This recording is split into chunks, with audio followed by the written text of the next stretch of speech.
Welcome back to the spoiler roundups for Arkham Horror's next expansion, the Drowned City. I'm rather Incoherent, and today's will be the last one. We're going to be covering the neutral card, the specialist cards, and the weaknesses. Let's get started with Ascetic. It is a condition, campaign mode only, permanent, limit 1 per deck, purchase only at deck creation. I enjoy this card so much that it says campaign mode only. Back in the day, when people bought cards like this to standalones, you just had to slap them and tell them to stop that. Nowadays, it's in the rules. When you purchase this card, gain 10 experience. For the remainder of the campaign, you cannot earn experience. I like that this card exists. It's obviously not worth it unless you died, right? If you have to retire your investigator and you come back as somebody else, I would, provided it's past scenario 4, really seriously consider looking at Ascetic. It's a good card if you died, and if you didn't die, it's a terrible card. For a while, I've been toying with the idea of making what to do if you die video. But basically the answer is play a character with a 5 in their proactive stat and who doesn't need core experience. They just start at session 0 and they work. There are a lot of characters that meet that criteria. Daniela Reyes, Harvey, they stand out as some of the best ones to me. But that's generally the gist. I think this makes what you do when you die a lot more interesting because now you have some experience to spend. It opens up some core cards of someone who would previously not be allowed. And it just makes a good reason to make the video. So at some point, I will probably make a video about what to do if you die, featuring this card heavily. And if you don't die often, odds are good that you will probably never ever play this card, because the use case for this card is that you have a just experience crippling failure and your campaign is in a terrible spot. But if that's happening, this might help you put out the fire. Next up, we have Confidence. It's a skill that commits for 1 question mark. It is innate, max 1 per test. For each additional chaos token revealed during this skill test, even if it was canceled or ignored, Confidence gains question mark up to a maximum of +3 question mark icons for a total of 4. Gonna be honest, not super concerned with this. There are some cards that obviously combo with Confidence, mostly new Mystic cards. Katarina, where you pull a random number of tokens so you get a symbol, and the new Mystic assets where you can choose to reveal 3 extra ones, which would be a full trigger on Confidence. Then there's stuff like Jacqueline and Olive where you're picking from a large pile.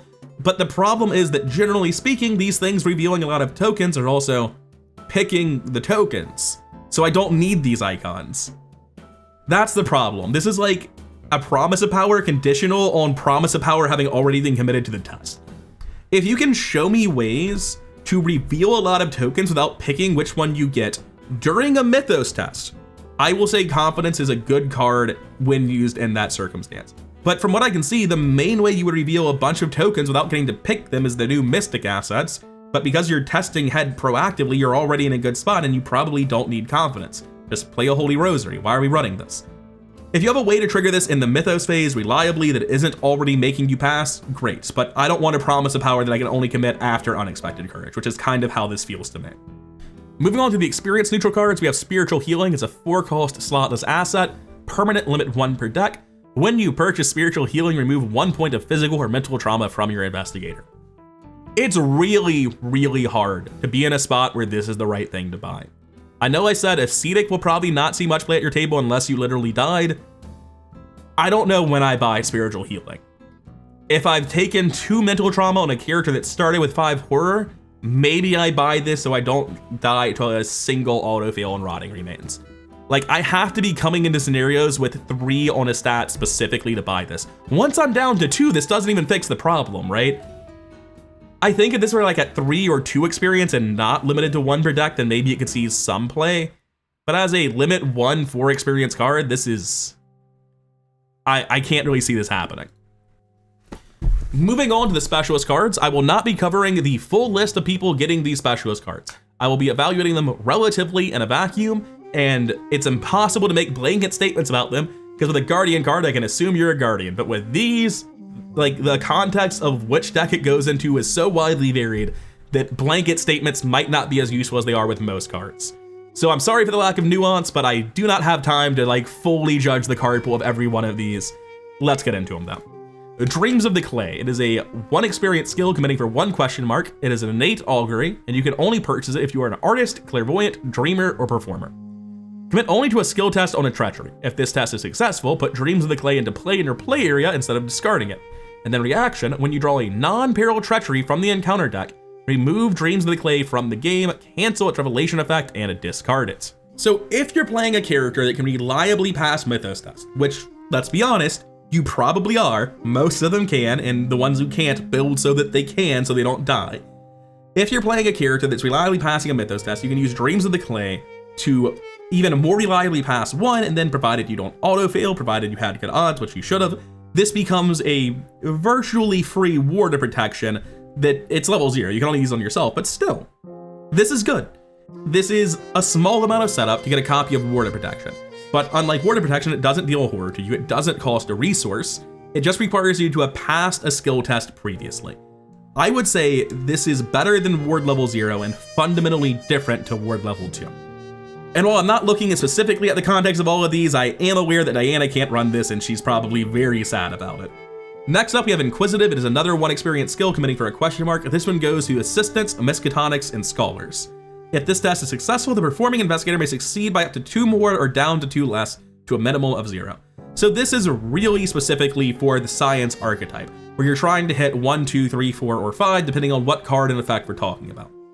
I'm a fan of those cards when you have assets that trigger every turn like Steady-Handed. I am not a fan of using a skill to trigger them once. I would rather just, instead of running an asset and a skill to succeed by a certain value and draw a card, just run a skill that draws a card, right? This feels like I don't want a skill to be the way I accomplish this effect. I want to be able to do this reliably every turn, and Inquisitive is not the way to do it. If it committed for more icons, it was actually useful against the Mythos phase, it would be something, but at 1 question mark for an effect that I should be accomplishing through my assets, I don't value Inquisitive highly at all. Next up, we have Bound for the Horizon, which is a card I have very mixed feelings about. It's a 2-cost asset, takes up no slot, commits for double foot, which is actually pretty good, and talent. It's for Drifters, Hunters, and Wayfarers. It's limit 1 per investigator, and a lightning bolt. During your turn, discard 1 card from your hand and exhaust this. Move to a connecting location. So on the one hand, this is Pathfinder, and Pathfinder is a great form of action compression, provided you're willing to discard cards. And in Survivor, this would obviously be a great part of the discard archetype. And Drifters, Hunters, and Wayfarers, I imagine, are disproportionately in Survivor. Like, I know George Barnaby is a Drifter. But outside of Survivor, outside of the discard archetype, discarding a card for a move action is a really high cost. I've often said that an action is worth slightly more than a card, and that both are worth much more than a resource. However, even though this is technically exchanging resources in a way that I think is more beneficial to you, you spent 2 resources, 2 experience, and a play action to get this into play. It takes a long time for this to break even, and generally speaking, unless your deck has an insane amount of draw, you're gonna have to start taking draw actions to make up for having done this anyway. You just don't have the resources to keep it running. So I feel like this should have been a Survivor card. I will never say this is bad. Fundamentally, the thing it's doing is trading value. Pathfinder is a good effect. This doesn't even have conditions. If you have the cards to discard, you get to do it. Obviously not unlimited, it does exhaust, but that's hardly a condition. It's a good card. I can see tons of people having a lot of success with this in George specifically, and any Survivor running the discard archetype, but the fact that it's not red feels off to me. The fact that it's so inherently meant for an archetype that it's not classed as, I don't know, I feel kind of strange about this. It's a flavor miss for me in the same way that Art of War is. I didn't mention it when I was reviewing Art of War, but it's like clearly a Marion card, and I'm not expecting Marion the Trawler to be walking around with a book of philosophy as her 1 hand slot item, you know? That's how I feel about Bound for the Horizon not being a red card. Just feels like it should be, you know? It's not bad. If you can get it into a red character, it fits there nicely. But also, I don't even know that it's necessarily great in George, who like seems to be the natural home for it, because it's only during your turn, and very likely I want to be building around Cornered and using Cornered during my turn. So I already have that discard timing handled. I'm not getting any additional benefit out of Bound for the Horizon in that deck if I run Cornered. I don't know. I'm torn on the card. It feels awful to me in a way where I know it's much better than it feels, but I still don't think it's very good, even when I try to like completely divorce my own feelings on the card from it. I just don't feel like this is that great, and I feel like it should have been a Survivor card in the first place. Next up, we have Walter Fitzpatrick, a 2 experience, 3 cost ally asset, 2/2 soak. He has the ally, patron, and Silver Twilight tags himself. He has 4 civic, Silver Twilight, and socialite characters. You get +1 skill while parlaying, and reaction, after you successfully parlay, exhaust him, gain a resource. This is obviously insane, and Alessandra, who I am sure is a socialite. Outside of that, what are we talking about? This may as well be Alessandra's signature card.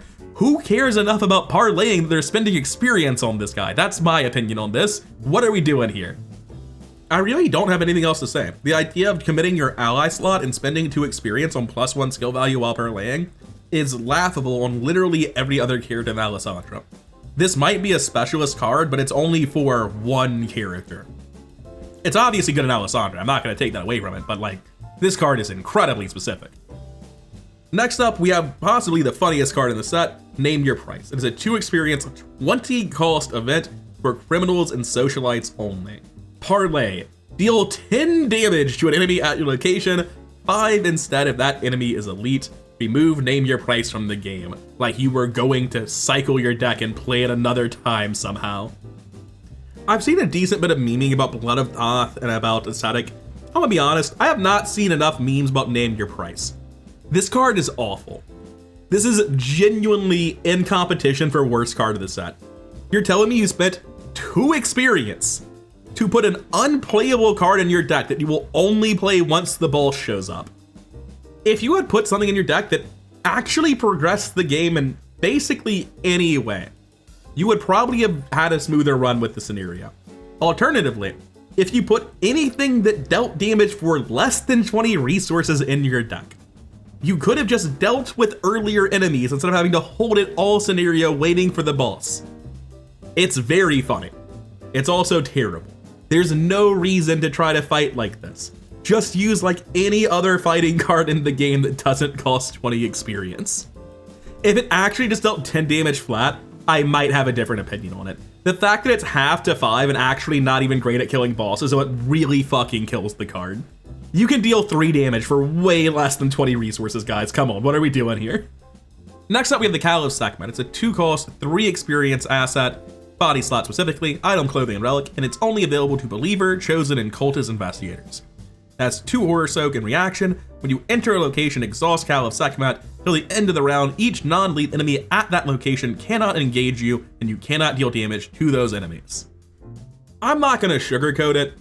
I'm having a hard time even envisioning the niche scenario where this card does something.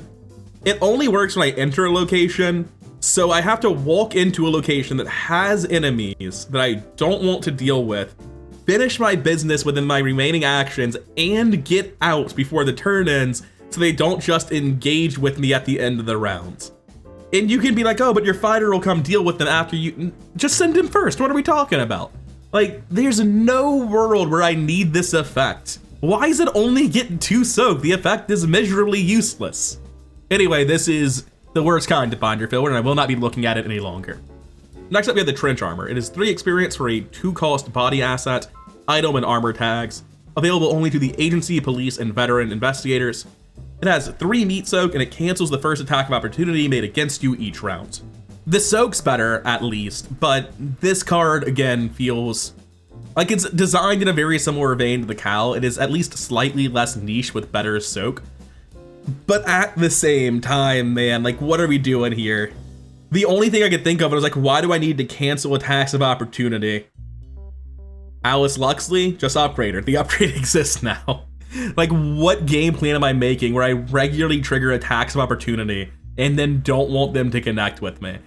Just kill the enemies. Why am I buying and playing this? Okay, second take. I realize I don't know how to pronounce this. This word is 2/7 symbols. Either the K or the N has to be silent. It looks like Kenyan. It can't be Kayan or Kian.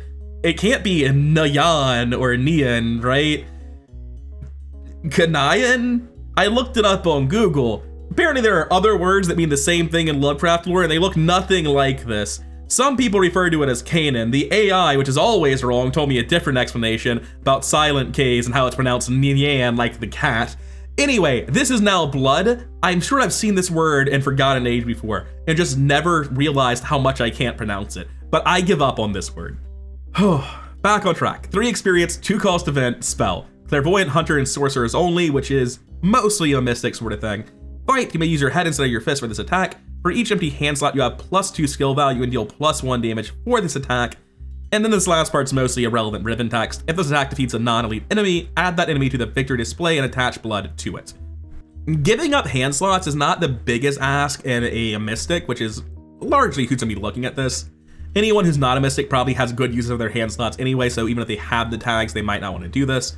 But +4 for 3 damage is a lot. My initial thought with this was like Parallel Agnes, but you can't really cycle it because it's going to kill the target and then put itself in the victory display. This is actually not ribbon text, this specifically counters putting it in Parallel Agnes. +4 for 3 damage is really, really good. I'm not going to try to take that away from the card.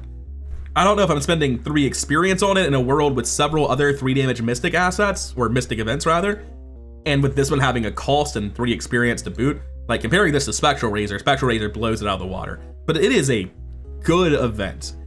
I don't really think there's much more to say about it than that. I think most decks will find themselves hard pressed to find a reason to like build around and upgrade into this, as opposed to just running a Spectral Razor. But it's good, it's just outclassed by alternatives. Next up we have Storm Ruler, and it's going to join the long list of specialist cards that I'm very unimpressed by. It is a 4 experience, 3 cost hand asset. It is an item, relic, weapon, and melee, available to Blessed, Clairvoyant, and Sorcerer Investigators. Action Fight. Add your head value to your skill value for this test. If it is successful, in addition to its standard damage, which is 1, you may exhaust Storm Ruler to deal 1 damage to an enemy at your location for each symbol revealed during this attack. I'm actually really surprised this lists out the symbols and doesn't say symbol like the tabooed cards do. So this doesn't work with Bless and Curse for some reason. To a maximum of 3 additional damage. And I'm gonna be honest with you, I don't see it. Like, I know you can do cool stuff and like try to use Olive or Jacqueline and make this work. I just don't like jumping through hoops to do the same thing that Shriveling already does when Shriveling something costs less experience because I'm down the rabbit hole to start in my deck and not need to be upgraded from something else halfway through.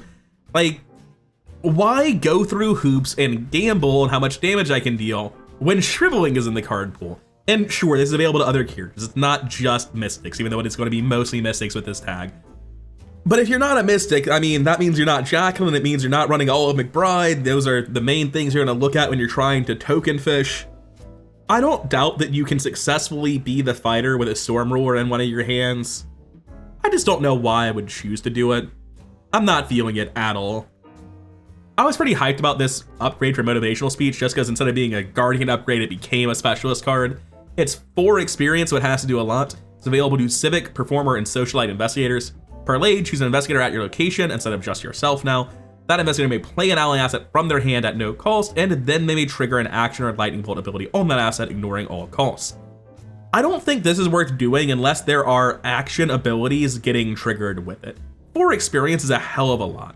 Being able to give it to your teammates is valuable, but from a game theory perspective, there is always no difference in motivational speech on yourself or motivational speech on your teammate. Your team gains the effect of motivational speech either way. It's not like a crazy combo piece that's changing shit. This is basically spending 4 experience to get action compression on the action here. And that's like 4 experience for an action, specifically one that comes from an ally asset, is really, really steep.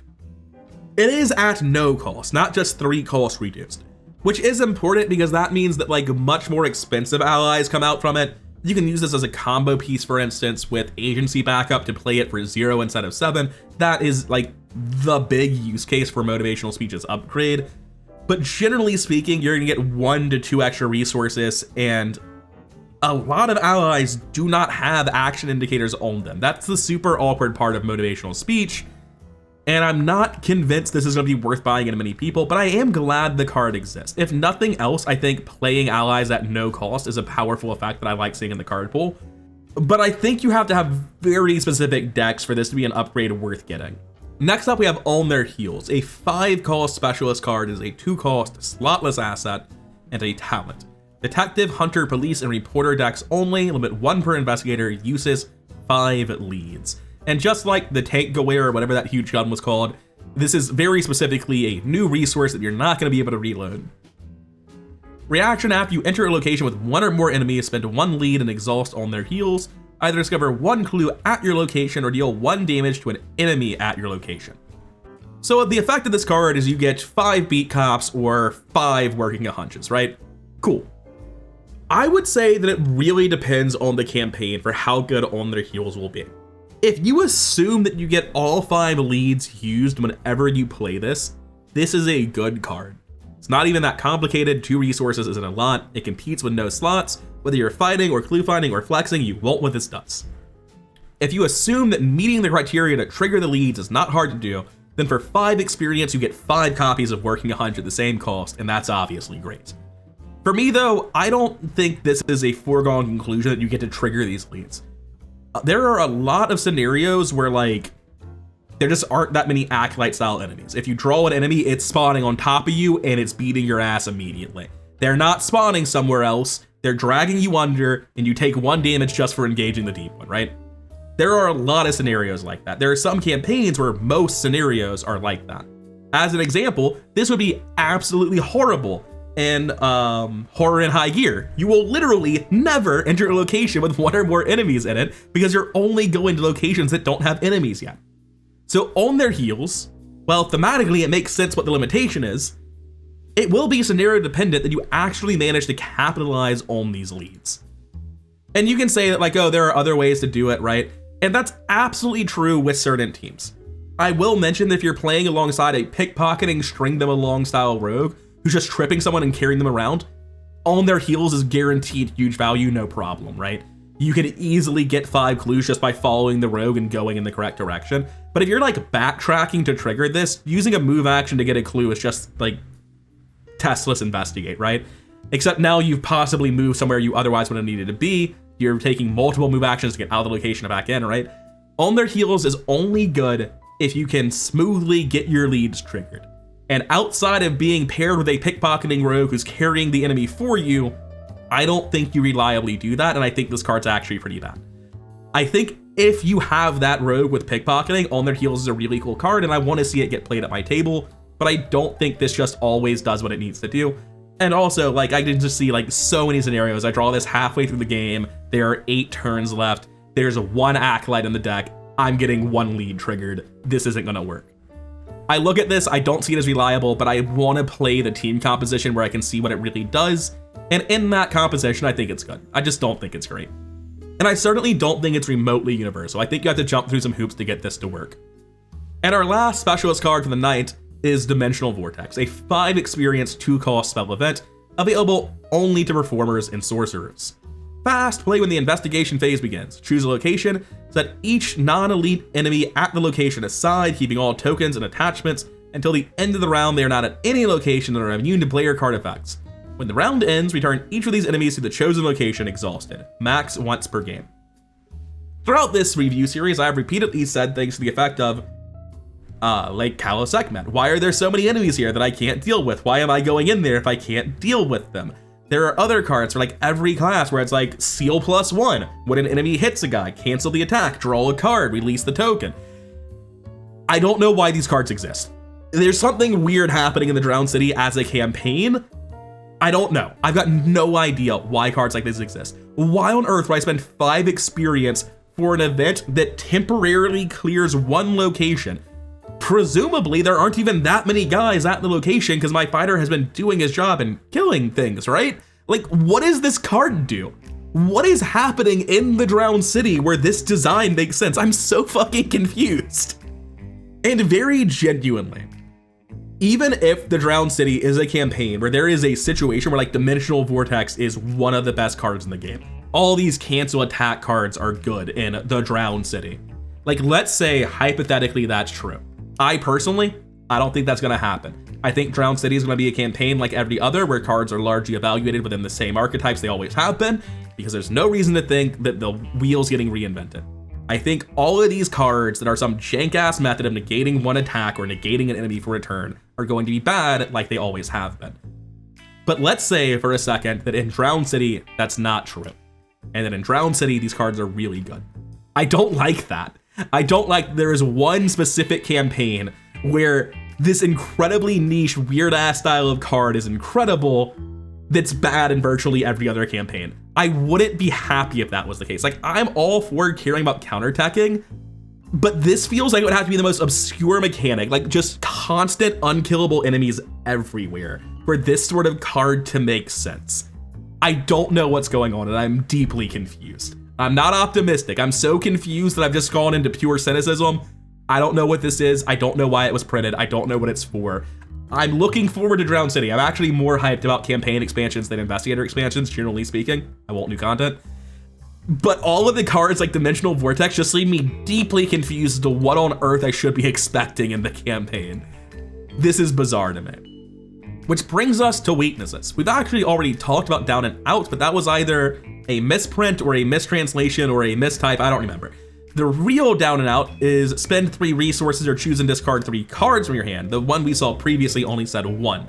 That's really different. 1 and 3 are not the same number. This is a real weakness. I won't be mulliganing and taking a different weakness because this one's too soft. No, this is a real weakness. It's a good design for a weakness. I will say 3 resources, 3 cards, not built the same. Those are very different. And virtually every character you're gonna be building to kill this with resources, and nobody wants to discard 3 cards to deal with it. But I think this is a good design for a weakness. I don't think it's game breaking. I think this is a fair cost. I think it's a good weakness. Next up, we have 3 genuinely new weaknesses. First, we have Morbid Curiosity. Goes into your threat area. When your turn ends, if you did not successfully investigate this round, take 1 horror and shuffle it back into your deck. And then to get rid of it, action Investigate. You get -2 skill value for this investigation. If you succeed, discard this card. And the rest of these weaknesses are in that same cycle. Frenzied is the exact same thing, except it deals a damage and you get rid of it by attacking. And Disruptive Poltergeist is the exact same thing, except it deals a damage and you get rid of it by evading. I'm kind of torn on these cards because they're very awkward to deal with. They go away when your turn ends. So you draw them, and then like if you drew them during your turn, they just immediately shuffle back, which is brutal. If you draw it during upkeep and you want someone else to deal with it, as you may well, because like in upkeep you draw this, it goes in your threat area. If you take your turn, you'll take a horror and shuffle it in. You want someone else to do the test to get rid of it because you're a fighter with 3 book, you get -2, you're not passing this. So you want someone else to go first and investigate, but you might be at a location with no clues or high shroud. These feel very, very finicky to solve. A great example is like, what do you do if you draw Frenzied on a turn where there were no enemies? What do you do if you draw Poltergeist on a turn where there were no enemies? I find all 3 of these weaknesses to like, on the surface, look like you can easily have someone else deal with them. And then in reality, I think, not this one. In reality, the effect when you get these is you're gonna randomly take a lot of damage in horror, lose multiple draws. It's gonna be a bitch to deal with. And it depends massively on what character you get them, right? If you get Morbid Curiosity and your Seeker, who even cares? But if you get Disruptive Poltergeist on Leo Anderson, good fucking luck. You're the fighter, you're the enemy management guy. There's a good chance your team can't dodge, just period. And it's not like you can use something like Sweeping Kick to get around it. You have to use this action. It's not like a reaction to evading. I find all 3 of these weaknesses, like while their effect isn't particularly violent, I think they sound really unfun to play with. I'm gonna give them a shot, I always do, but like, I look at this and I feel not the dread of a weakness that's going to kill me, but the dread of a weakness that's going to make the game a lot less fun. That's how I feel about these cards. It feels a lot like making Cult Red-Handed into a basic weakness, right? Giving Finn's signature to everyone. You too can lose up to 7 draws in a game because you keep trolling your weakness at bad times. Except this time it also just kills you a lot. I don't know, man. I look at these cards and I'm genuinely worried about them. I need to play with them, but I do not feel confidence looking at these 3 cards that they are gonna be fun play patterns. Which brings us to the end of our discussion for the neutral cards. So on the whole, how do I feel? Do I think the neutral cards got a big difference? Well, there's not a lot of true neutral cards, are there? I would say that I don't think the neutral card pool in terms of genuine neutral cards has really changed at all. It's just Confidence, Spiritual Healing, Short Rest, and Ascetic.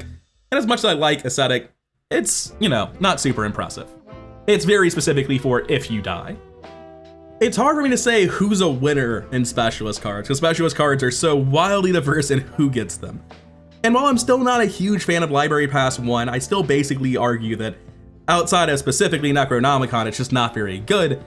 Library Pass level 5, much further down I imagine, I'm going to assume they're sorted by experience, is very, very good.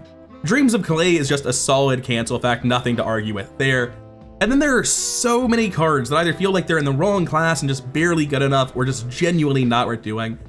by and large, a lot of these specialist cards feel weak to me. Things that are like specifically for one character and not good elsewhere at all, or things that are just bad outright.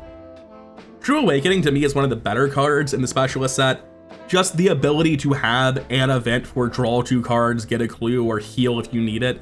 Like, this is a very flexible, generically useful thing that doesn't cost much of it in your deck. I think it's one of the bigger wins from the specialist set for me. Things like Double Down, conditional on being a deck that somehow affords this, are fantastic in the decks they fit in. I want to see more things that feel like Double Down and less things that, less things like Name Your Price. That's a good example. They're both for big money rogues, but one of them is substantially more useful. But on the whole, so many of these specialist cards feel like they were designed for one character or feel like they weren't designed well enough in the first place. And there are a handful that feel genuinely incredible, and Library Pass probably takes the cake at level 5, with just the sheer value and reliability this opens up when it becomes a permanent card is wild. Additionally, the resource cost of using it goes off, or goes away entirely rather. So yeah, this is just, the Library Pass level 5 probably stands out as the strongest of all the specialist cards. There are quite a few that are all right. There are some that are, I forgot about Memories of Another Life, but it's a fantastic, interesting card. I don't think I have opinions on like who the winners for specialist cards are, right? They're just so wildly different in like who they can go to and what they're for.